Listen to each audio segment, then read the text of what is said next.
Oi, turma. Do livro Porquê da Vida, Leon Diniz, nós vamos para o terceiro item da Giovanna. Era principalmente na época das viagens bem curtas por sua vontade que Maurício fazia a residência paterna e mesmo durante as excursões que se lhes seguiam, que seu pensamento estimulado pela poesia da natureza elevava-se para Deus, num impulso rápido e seguro aprazia-se então em vagar por entre as montanhas, em percorrer os sítios escuros onde ecoa o murmúrio constante das torrentes e das cascatas, e embrenhava-se nas florestas de pinheiros e faias, que cobrem com suas sombrias copas a encosta dos Alpes. As rajadas de vento curvando as ramagens, lançando na profundeza dos bosques suas notas languidas e harmoniosas, semelhantes ao toque de um órgão invisível, o marulhar das águas resplandecentes, o cântico das aves, o soar longínquo do machado do lenhador nos troncos das árvores, todas essas vozes da solidão embalavam seu espírito, falavam-lhe uma linguagem pacífica. Por entre os píncaros banhados de luz, por entre as abóbadas de verdura, sua prece subia a Deus de um modo mais puro e fervoroso que nos templos invadidos pela multidão. No seio dos bosques odoríferos, os retiros sombrios e ocultos convidavam-no ao repouso, e os mil rumores dessa natureza agreste formavam para ele uma melodia deliciosa de que se embriagava a ponto de esquecer as horas e deixar passar o momento do regresso. Urgia, entretanto, arrancar-se a essas delícias dos olhos e do coração para retomar o curso dos estudos interrompidos. Maurício foi bem sucedido em seus exames, hesitando depois entre as diversas carreiras que se lhe deparavam, a convite do pai, seguiu a de direito, fez-se advogado e começou a exercitar-se no Fórum de Milão. Sua eloquência ousada, atrativa, sua viva imaginação, o estudo aprofundado das causas que lhe eram confiadas, fizeram que fosse logo notado pela gente dos tribunais. Um brilhante futuro sorriria à sua ambição se ele tivesse querido submeter a consciência às suas sutilezas da chicana da política e fazer-se satélite dos poderosos. Mas essa alma elevada e ativa não podia abaixar-se a semelhante papel. As intrigas, as torpezas das cortes e dos salões enchiam-no de amargura. O espetáculo de um mundo ocioso corrompido, sustentando com estrépito sua riqueza e seus títulos, a ambição, o egoísmo, subindo de assalto à sociedade, dominando-a, a probidade vacilante, a especulação desenfreada humilhando o trabalho regenerador, todas essas úlceras da nossa época de decadência moral, mostrando-se em sua deformidade aos olhos do mancebo, ensinaram-no a desprender-se mais e mais das coisas terrestres. Tendo querido umedecer os lábios na taça dos prazeres, só achou fel. O amor, apreço, a orgia brutal, o jogo estupefaciente eram para ele outros tantos monstros que o tinham feito recuar de horror. Com tais gostos, uma disposição natural para a meditação, o amor da solidão, viu pouco a pouco desmancharem-se as suas relações. Aqueles que, a princípio, o haviam acolhido chocados agora pela sua rigidez, por sua misantropia que se desabafa em termos amargos, pela ausência dessa benevolência tão necessária aos sábios, afastaram-se de Maurício e o deixaram entregue aos seus sonhos. O vácuo fazia-se ao seu redor. Um desgosto profundo apoderou-se do jovem advogado. Rejeitou as causas mais ou menos duvidosas que lhe queriam confiar e viu assim reduzir-se o número dos clientes. Suas brilhantes faculdades ficaram sem utilidade. Então veja bem, Maurício estava desenvolvendo aí, através dos seus estudos, ele conseguiu entender uma grandeza, que poucos de nós ainda conseguimos entender, que as vidas sucessivas elas servem para a evolução espiritual. Na época dele, isso para a católica era o fim da picada, Então ele conseguiu ampliar os seus horizontes de tal forma que as coisas terrestres não faziam sentido para ele. Então ele conseguiu se formar como advogado, tendo um conhecimento amplo daquilo que ele estava fazendo. Ele se destacou.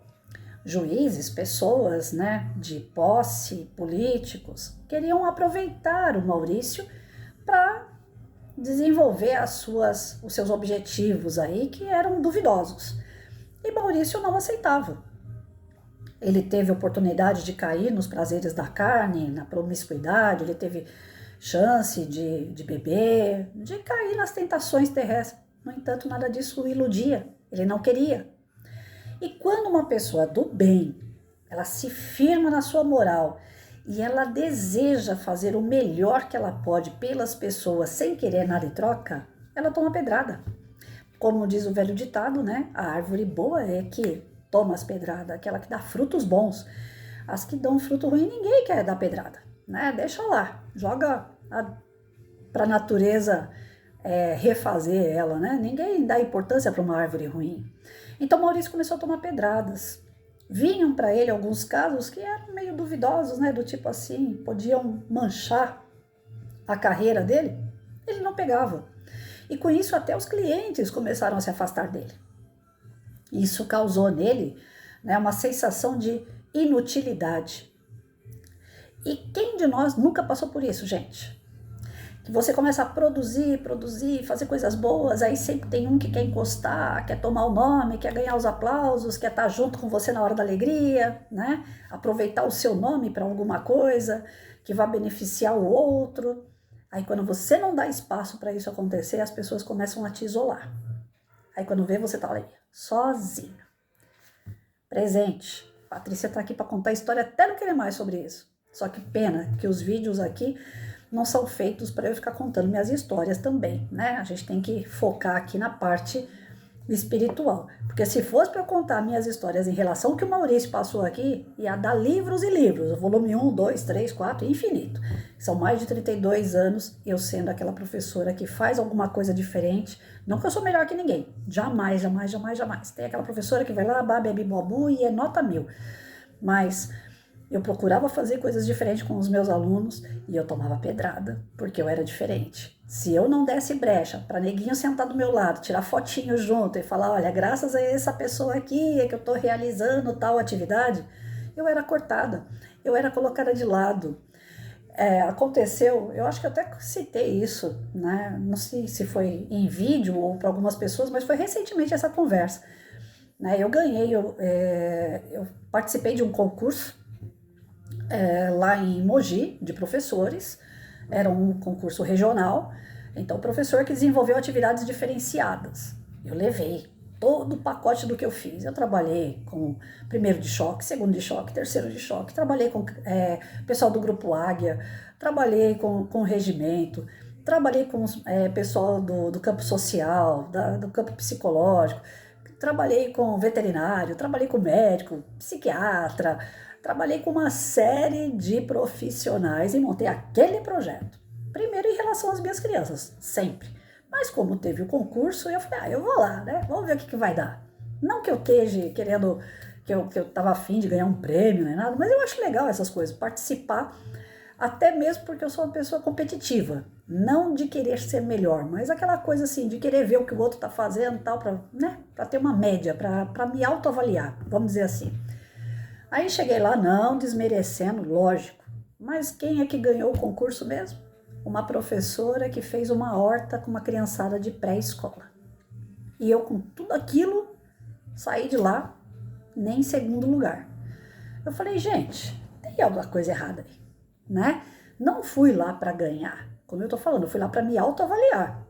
Mas que tem coisa errada, tem. Porque você desenvolve um projeto envolvendo tantos profissionais, fazendo tanta coisa.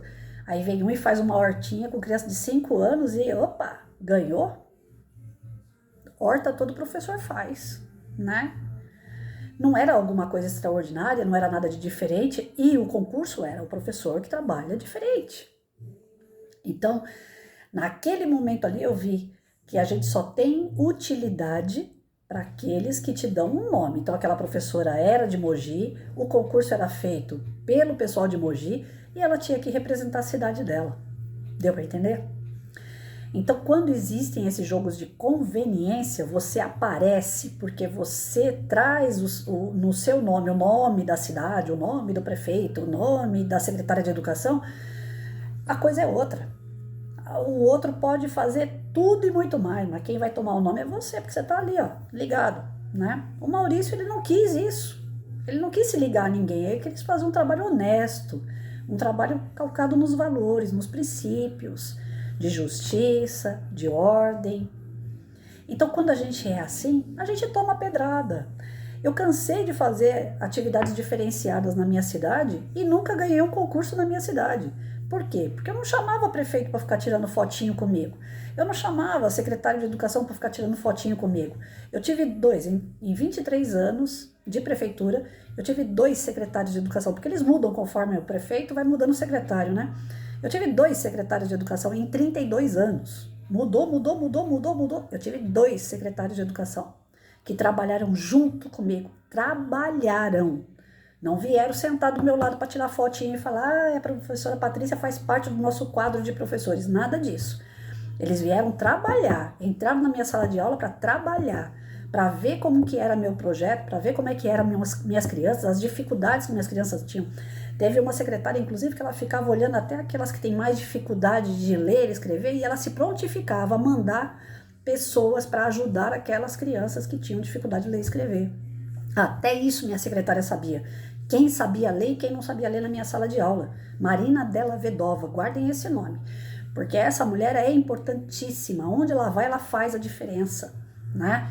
Eu tive o Nava, né, que foi o outro secretário de educação. Eu sei que é um pouco antiético falar nomes aqui, mas são as 2 pessoas com quem eu trabalhei como secretário de educação, que não vinham encostar do meu lado para tirar fotinho. Eles vinham para trabalhar. Eles olhavam o que tinha ali e falavam, professora, o que a senhora está precisando, né?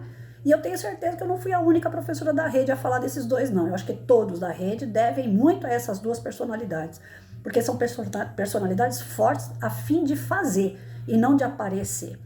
E aqui o Maurício encontra esse entrave, né? Ele encontra aqui o quê? Ele tem a capacidade de trabalhar bem, mas ele não consegue desenvolver o trabalho dele porque as pessoas querem usar ele. E isso a Patrícia sabe na pele o que é. Aí a gente se isola. Aí o trabalho que deveria frutificar, que deveria ir para frente, fazer mais, acaba ficando meio que talhado, né? Aqui eu vou, a pessoa não deixa eu trabalhar direito. Aqui eu vou, a pessoa não deixa eu trabalhar direito. Então a gente fica meio deslocado. E isso começa dentro da própria escola. Eu tô falando de realidade de escola, mas vocês vão se identificar comigo porque eu tenho certeza que quem me assiste também tenta fazer a diferença. E no seu trabalho as pessoas ficam te podando o tempo todo. Por quê? Porque você não quer ser chefe. Você não tem o desejo de crescer. O teu desejo é fazer ali. Se você está apertando porca, você apertando porca o dia inteiro, direitinho, Deus te abençoa, tá tudo certo. Você não precisa pensar em ser supervisor do que aperta a porca. Faça seu serviço direito, ele vai ser abençoado. Eu tive muito trabalho, muito problema, mas eu consegui fazer meu serviço. Eu consegui ter consciência tranquila. O Maurício, ele não está errado. Quando ele se afasta, quando ele fica isolado, ele não está errado, né? Meu velho avô, meu velho Nico, ele falava, antes só que mal acompanhado. Não adianta você ficar querendo fazer parte da turma. A molecada hoje tem muito disso, né? Para se autoafirmar, para entrar num grupo, tá todo mundo fumando, eu sou obrigada a fumar, tá todo mundo bebendo, eu sou obrigada a beber. Para com isso, não precisa beber, nem fumar, nem fazer parte de nada. Vai chegar o que é teu, você vai conquistar o que é teu, né? Não precisa ter medo, porque Deus não vai deixar ninguém sozinho. Deus não é um monstro, ele é justo, ele é bom, onipotente, onipresente, ele tá vendo tudo. E ele coloca os amigos espirituais, ele coloca os nossos protetores, os nossos mentores, para nos servir, para nos ajudar. Não é servir como escravo, não, mas nos servir no sentido de ajudar. Então peça ajuda. Quando você se sentir sozinho, quando vê que você está fazendo as coisas e as coisas não estão fluindo, porque o meio não está ajudando, peça ajuda, ajoelha, reza, fala, Senhor, estou aqui, eu quero servir. Me ajuda a entrar num campo que vá produzir o que eu tenho para trazer. Muitos de nós temos tanta coisa boa para fazer, mas aí vem as trevas em volta, né? As tentações, vem as coisas ruins, vem a gente invejosa. Nossa, no meu meio, então, o que não falta é gente invejosa. Você não pode colocar um cartaz na parede que o outro quer colocar 2. Você não pode desenhar alguma coisa que o outro já está fazendo, caricatura. Não é por uma forma de você desenvolver o outro por melhor, mas em termos de inveja. Então, que isso não te desmotive. Pelo contrário, se você encontrar pessoas que vão querer barrar você, passa feito um rolo compressor, sabe? Faz o seu serviço, você tem consciência tranquila, que você tem um objetivo claro, no bem. Não perca tempo, faça. Porque o Maurício aqui, eu tenho certeza, eu espero, né? Não conheço a história, mas eu espero que o Maurício, mesmo que fique um pouco baqueado, porque a gente é ser humano, ele não desista do caminho que Deus está traçando para ele aqui. que é ser bom e fazer bem as coisas que ele tem, né, como dom que Deus deu para ele. Eu vou parar por aqui e amanhã a gente continua para ver o que Maurício resolveu aqui. Se ele resolveu continuar, apesar das dificuldades, ou se ele acabou se entregando ao desânimo, porque algumas pessoas acabam se entregando ao desânimo, infelizmente. Então amanhã a gente vê o que o Maurício decidiu. Hoje a gente para por aqui. Amanhã, dia 19/10, eu continuo, gente. Fiquem com Deus.